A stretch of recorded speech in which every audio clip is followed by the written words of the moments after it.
Hello. You deserve a break today. Grab a bucket and mop. Boop, boop, boop, boop, boop, boop, boop. Scrub the bottom and top. As most of you know, I grew up inside the McDonald's system. The picture above was taken at McDonald's in Norrköping as we were waiting to open that restaurant. I spent countless hours growing up peeling potatoes. Yes, we made French fries from scratch back then. And flipping burgers. Just about everything I know about business systems, cooperation, teamwork, discipline, quality management, leadership, decentralized versus centralized systems, and the power of culture was shaped by decades at the Golden Arches. And best of all yet, many valuable relationships that I still cherish to this day were formed during those incredible years. And the cherry on the top was that I got to work so much with my father. This is, however, not a post about that.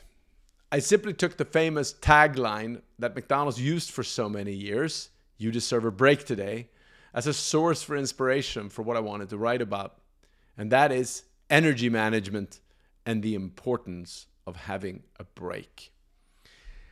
I don't know about you, but I am a bit tired.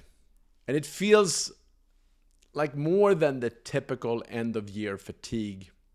I feel humanity is a bit tired. We have for several years now in a row been dealing with enormous disruption and uncertainties of almost inhuman proportions. We've gone from one global crisis to another, and we're not out of the woods yet. From global pandemic to global inflation to global recession.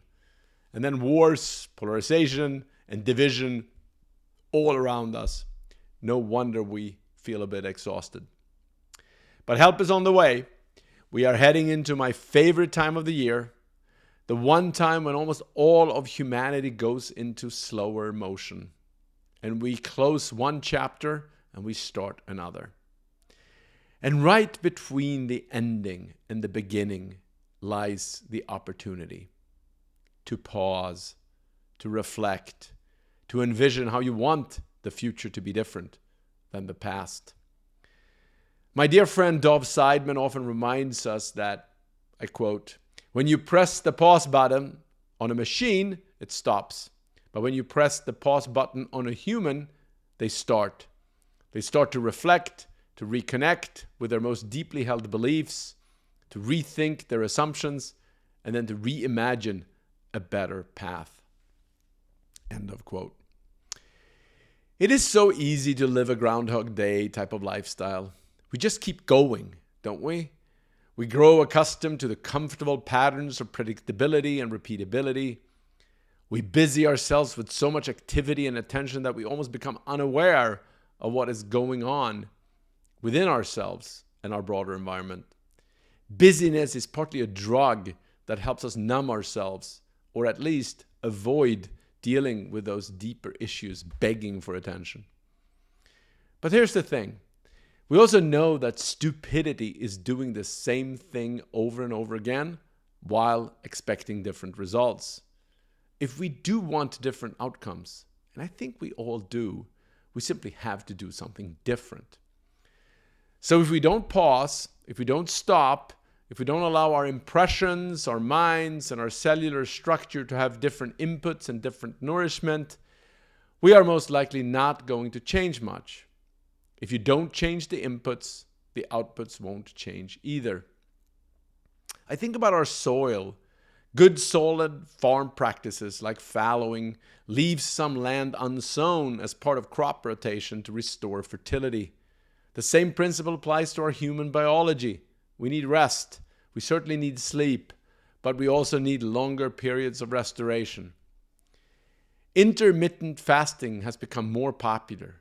Letting your intestines rest for 14 to 16 hours each day and eating within a 6 to 8 hour window has proven to be helpful to your microbiome and overall health. But we also need more intermittence relative to our attention. We need to shut down the attention machine to let it rest, probably for several weeks in a row, at least. This is probably my weakest link. I'm not good at shutting down my brain and avoiding my work. And much of that is a blessing to me.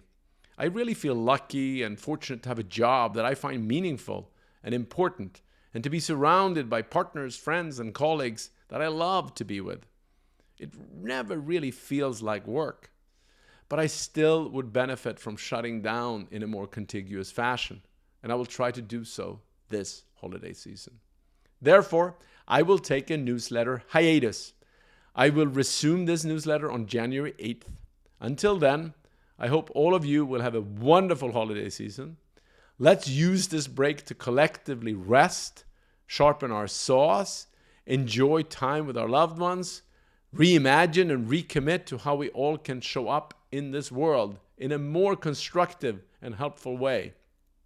And I know you, truly want humanity to have a happy new year. We all deserve it, don't we? Thank you for being part of this community.